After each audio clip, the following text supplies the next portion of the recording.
I'm Laurie Meakin, author of the book No More Menemies and founder and CEO of a brand new strategic innovation consultancy called The Others and Me. We're right across there at stand G38, so do come over and have a chat afterwards if we've not spoken yet. We'd love to talk to you. But I'm here today to talk to you about why I sold my stake in a very successful global advertising agency that I co-founded 11 years ago after 10 very happy years working with companies like Google and Amazon and View and all kinds of amazing brands, and decided to do something different.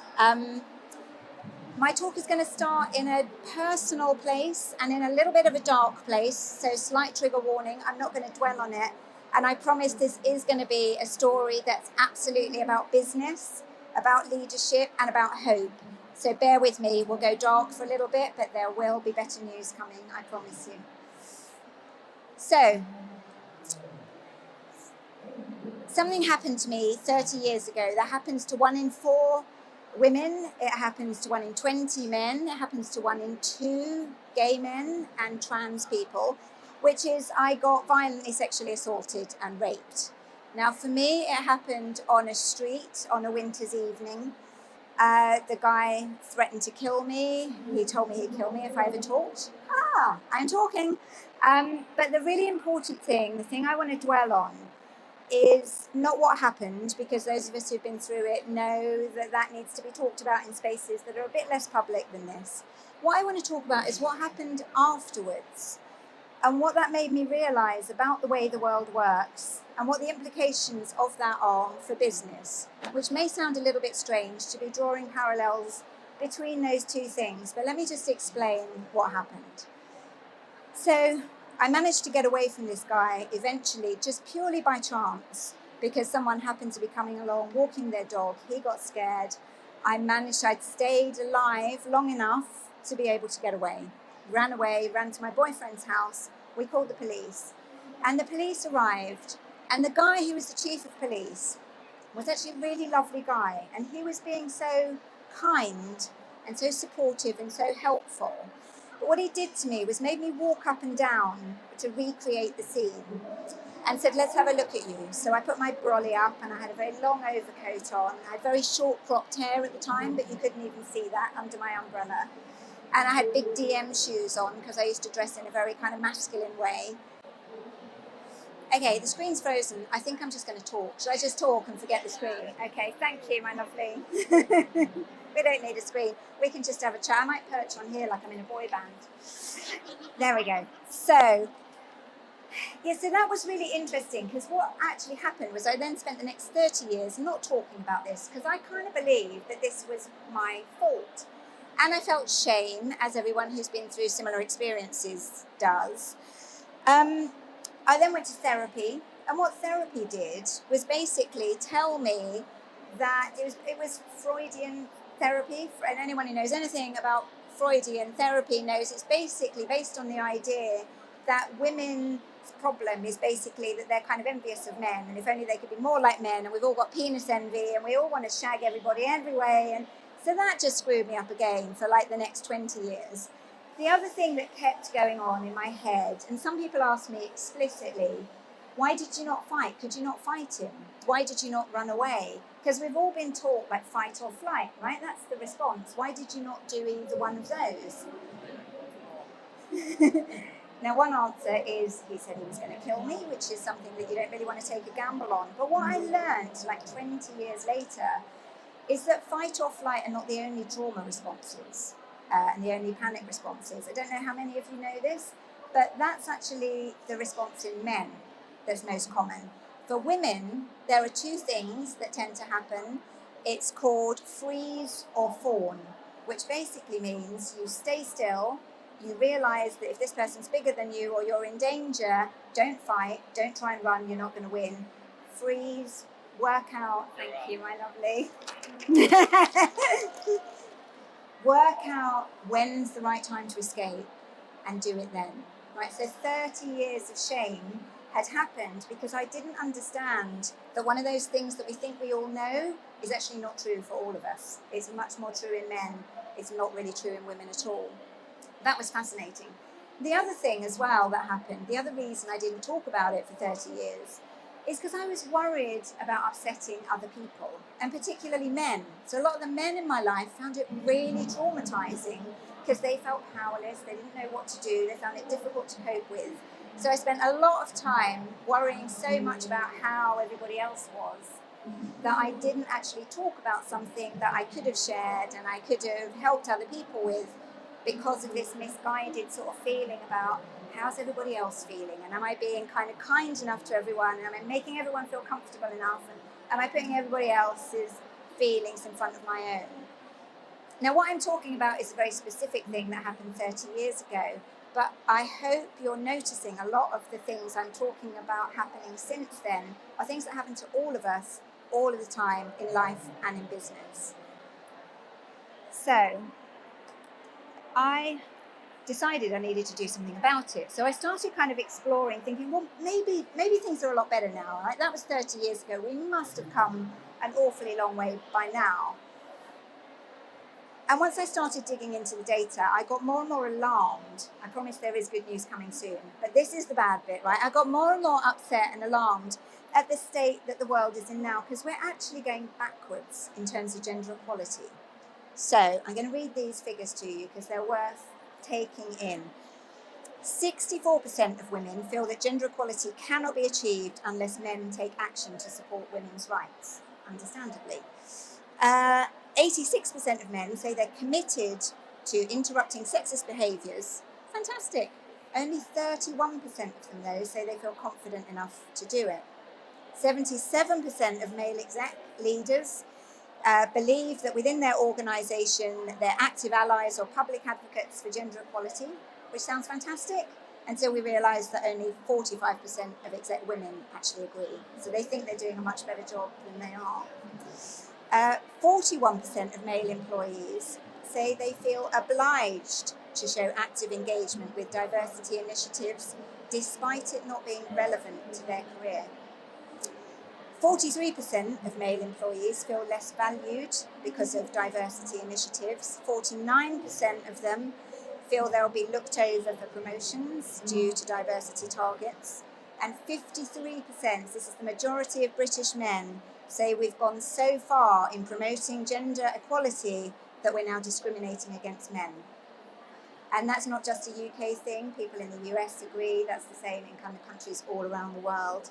And as a result, really well delivered DE&I initiatives are really frustratingly not helping. So a study of 830 companies over 30 years found that white men tended to rebel against diversity training by promoting fewer women and minorities as a result.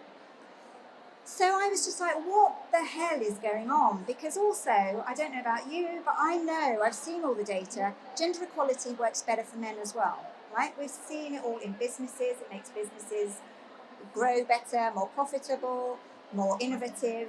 It makes society better for everyone. It makes us healthier, it makes us happier, it makes families operate better, it makes children do better. It even makes men better at sex, right? There's data that says gender equal relationships, men have better sex. So like men have everything to gain from this.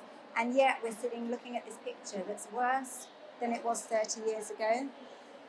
So I got sick of sitting around with my girlfriends going, why do men not just get involved? It works better for them as well. And I decided to try and answer that question.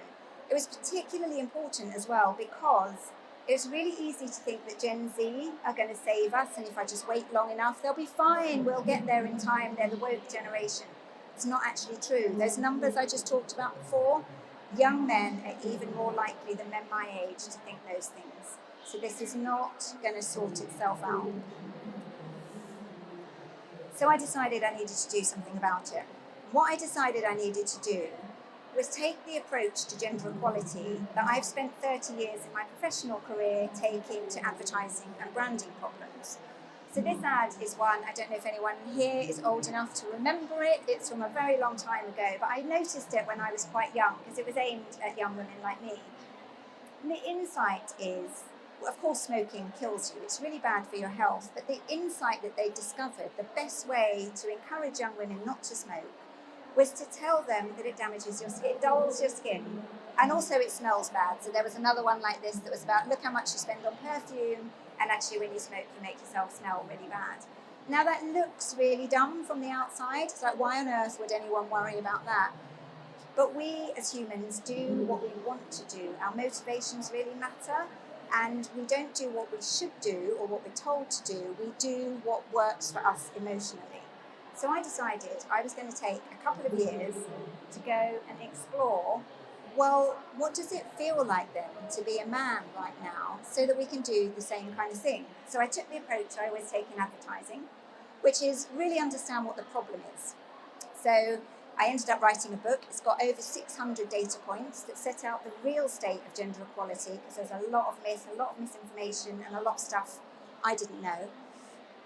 And then I interviewed all kinds of men, different ethnicities, different socioeconomic backgrounds. The youngest were undergrads, the oldest were granddads, all over the country, and really understood what does it feel like to be a man now.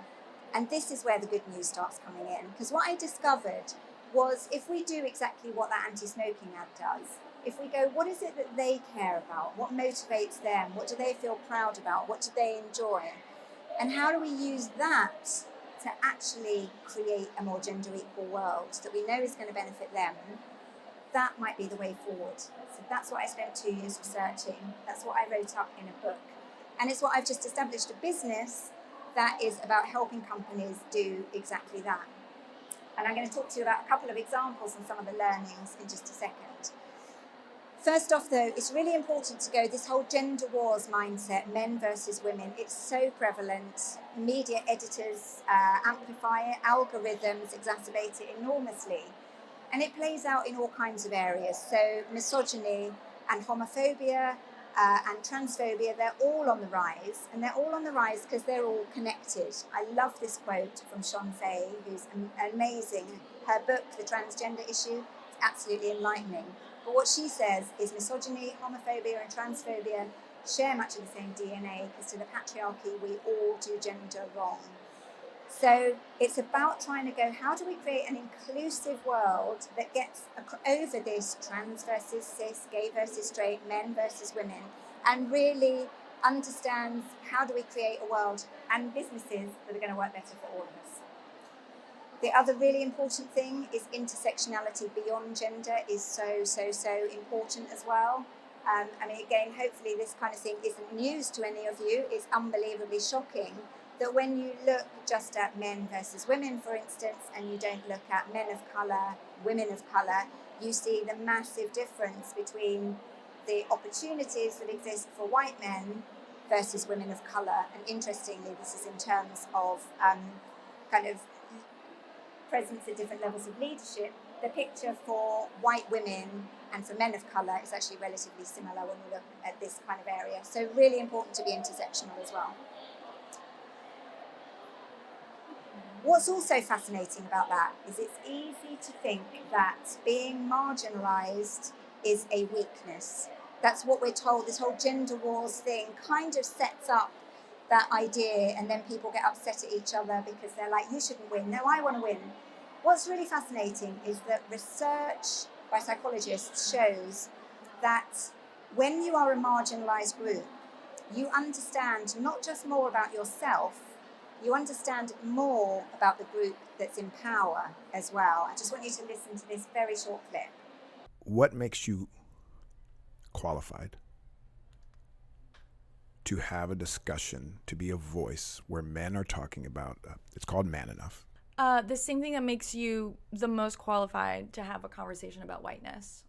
That you as a black man understand whiteness far more than I understand it, or Justin can understand it. What a great answer. And it's not to say that it's your labor or your work, but you actually can teach us way more about it because you have had to deal with it every single minute. When you're the oppressed group, you know everything about the oppressor. You know things that they don't even know about themselves. So that might be quite difficult to hear. The thing she says at the end there is when you're the oppressed group, you know everything about the oppressor. You know things they don't even know about themselves. And that's not just her making this up. There's all kinds of studies and psychological experiments that absolutely show this. So this is where the first bit of good news comes in, right? being marginalized is a superpower. It makes us not just understand ourselves better, but it also makes us understand the people who have the power. And what do people who have power and control in society and in business need? They need understanding, they need knowledge, because that is power. And actually the fact that their privileged position blinds them to a load of stuff that marginalized people understand is something that could even seem like a threat to them, but it's a massive opportunity for those of us who have been marginalized in all kinds of ways. So the first thing I think that's really, really valuable is to go, being marginalized is a superpower. It gives you greater knowledge, greater information, greater understanding, and that's something that is incredibly valuable to society and to businesses. So don't let anyone tell you that it's not helpful. It's annoying, it means we have to fight harder for things, but it is absolutely a superpower. So we started a company that's about starting with businesses and helping them innovate in ways that actually make them more money by targeting audiences who've been marginalized, who've been overlooked, who've been underserved, and helping them work out their leadership strategies in a way that makes gender feel like less of a problem.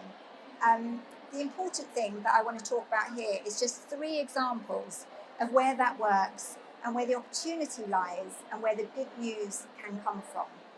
Because by busting these myths and encouraging particularly men and male-dominated companies to see these things as opportunities and not threats, that's where we can really start to change the game. So the first, has everyone heard this? The kind of, I don't see gender. It's a bit like that, oh no, I'm colourblind. It's like, no. If you think that, then we've got a problem. But there's this idea that we just design things that are gender neutral. But actually there are so many places where that's not the case. So a little example here. Haven't many of you watched the women's footy? It's quite interesting. We talk about the women's football and then the football. And interestingly, FIFA, they call the World Cup the World Cup. They don't call it the Men's World Cup, and then there's the Women's World Cup. Now that sounds like I'm just having a bit of a bitch and a moan and a whinge, and it doesn't really matter, and why don't we get over ourselves? But actually, there's huge amounts of data that show that this kind of default male bias genuinely damages women's career opportunities and their life chances. They're less likely to apply for things, they're less likely to get accepted for things, they're less likely to talk more confidently. It has all kinds of impacts in a very real sense. But what was incredible as well, has anyone read the book Invisible Women by Caroline Criado Perez? Yeah, I found it literally life-changing. She basically outlines a whole load of areas where that default male design is actually killing us, right? So cars are designed around a crash test dummy that's built on a male form, and as a result, women are 47% more likely to die. 47% more likely to be seriously injured and 17% more likely to die in identical crashes versus a man, because the dummy that's used is one based on male body. That blew my mind. I'm just like, well, if we're doing stuff like that, what else are we overlooking? We see it everywhere. We see it in PPE. We see it in something as innocuous as bikes. So bicycle saddles, most of those are designed and set up for the male anatomy. Now, partly that's happened because kind of back in the day, no one wanted to create models of women's vulvas because it was just kind of a bit icky and a bit disgusting and a bit improper. But that kind of thinking still goes on. And as a result, women who are long-distance cyclists and elite cyclists are often getting really seriously injured because saddles aren't designed for the female anatomy, even right now.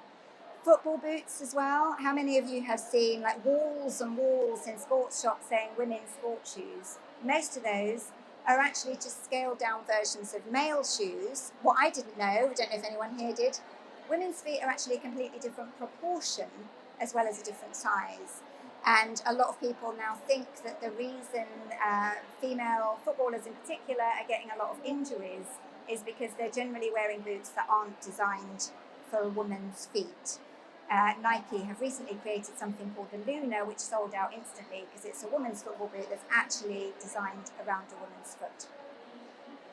And it's not just bodies that's important. So Annie Mac, the Radio 1 DJ, created this amazing thing that is really popular with people who aren't mums as well. But she basically, it started from her going, I love DJing, I love clubbing, but I've got young children. I can't be out till 4 or 5 o'clock every morning. It just doesn't work. So she created something called Before Midnight, that's clubbing, starts at 7, ends at midnight. Everyone's in bed by 12:30. And it works for all kinds of people. I know, who's up for that? It's just like, it's amazing. So some of these things are by finding these overlooked opportunities, we can create stuff that's really good business and actually works for everybody, not just for women or not just for mums in this case. Obviously, being intersectional is massively important. So we know women of colour experience menopause very differently. It can often perimenopause can start 5-6 years earlier in women of colour than it can in white women. That's an enormously important thing for everybody to understand and deal with. And the interesting thing is companies that understand this and deliver things that actually meet these kind of underserved needs become hugely popular. The word of mouth is amazing, the advocacy, the loyalty that people get. So there's huge money in understanding underserved, overlooked audiences and putting that right front and centre in people's businesses. And that's one way to really help get over this kind of, well, tick box exercise. We've got a few women on the exec, we're surely done, everything's fine, can you all stop whinging, it's surely all right now. So if we go, well actually, maybe, but we could be making you a lot more money if we looked at things differently, that's one way that can be really successful. And obviously, it's not always women who are the underserved audiences. So in things like parenting, we tend to assume that men are inept as parents.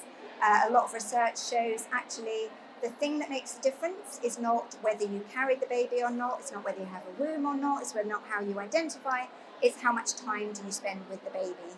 So a lot of areas, men are underserved as well. And again, taking a gender-first lens, we can look at all those assumptions that we make and start creating a world that genuinely works better for everybody. Safety is another huge thing as well. It's really important to kind of go, there are all kinds of areas where women feel in danger. Interestingly, men can do as well, but we can design a better world if we start thinking gender first. A couple of other areas I'm going to touch on super quickly that are issues that need to be overcome. One is a framing thing that's really interesting. How many times have you heard only 30% of people being promoted are men? So 30% sounds like almost nothing. That's because it's framed as a kind of loss aversion, because we go, men used to be everywhere, and now there's hardly any of them. And meanwhile, 30% of women on an exec, that's almost half. So just challenging some of that kind of language sometimes and reframing things can really help.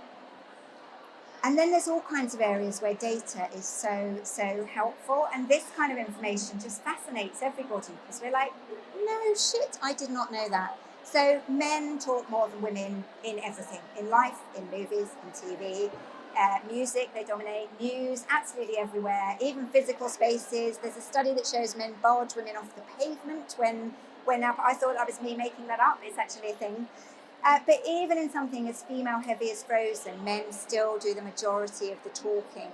And there's been studies done that say when women talk about 30% of the time, they seem to be dominating the conversation. So again, using some of this data to go, isn't this wild? Well, that's because a few years ago, men did 90% of the talking. So of course, 60% feels like nothing. But just finding ways of overcoming these can really help make progress. There's also a fascinating study about the way space is used. So I grew up believing that girls don't really do physical play. It's absolutely not true. They do. They just do different stuff. We do handstands and cartwheels at the edge of the playground.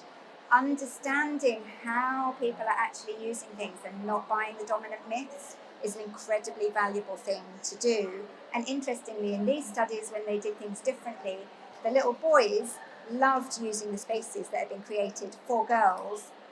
And girls were actually more able to play in the spaces that were traditionally male-dominated. So everyone wins when we think about it differently. Last myth, super quickly, the masculine superiority myth. We are brought up to believe that men are just better. All of us believe that, men and women. It's so internalised. That doesn't mean that the actual answer is we want a world that's like the reverse of the patriarchy where women rule and men are rubbish. What we want is a system where all of us work together, which is actually what bonobos have. Bonobos, for those of you who don't know, were you brought up to believe that like chimps are our nearest living relative in the animal kingdom and it's dog eat dog and they're vicious? Bonobos exist as well. They have a matriarchal society, but funnily enough, we were never taught about that. So we believe boys are just better. We overestimate their intelligence. We overestimate their strength and their speed, even when they're young and prepubescent. We value the things that they create much more. So unbranded, unnamed art, the same art, when it had a woman's name versus a man, the men's art was valued at 10 times the value of the women's. And in sport, in all kinds of things, we assume that men are better. And actually, in blind tests that are done, it proves not to be the case. So again, sharing some of this in a spirit of, isn't this madness that we've all been taught this, can really, really help. And we know that the gender authority gap is very real. There's some amazing quotes like this person I absolutely love who's interrupted mansplained to, but mansplaining is real. I know the language may not help, but it is a real thing. Someone interrupted her, telling her that she really needed to read McCarthy et al., at which point she says, I looked him in the eye, pulled my long hair back so he could read my name tag. I am McCarthy et al. Those moments are just amazing. But it's really important to know many men overestimate their abilities, right? So 1 in 8 men think they can beat Serena Williams at tennis. They think they can win a point off her. She challenged them, right? She challenged 5 guys. They didn't win a single point off her, and the 5 men were on court at the same time. That's how much they overestimated their own intelligence. And the really interesting thing about that is we don't want to shame men into kind of going, you're not as good as you think you are, but actually going, if you're making assumptions left, right, and centre and your intel is not as good as it could be, actually we can really help address that, and that can help you succeed better. And of course, like we said earlier, the same is true for men as well. So we underestimate men's parenting abilities, their ability to nurture, their ability to care, their ability to be emotional. We tell them that they can't do that. And actually, a lot of men go, that's really unfair. That's a useful thing. We can unlock it. We can use it for our benefit. The last thing I want to leave you with as well is FOMO is a really, really helpful tool, right?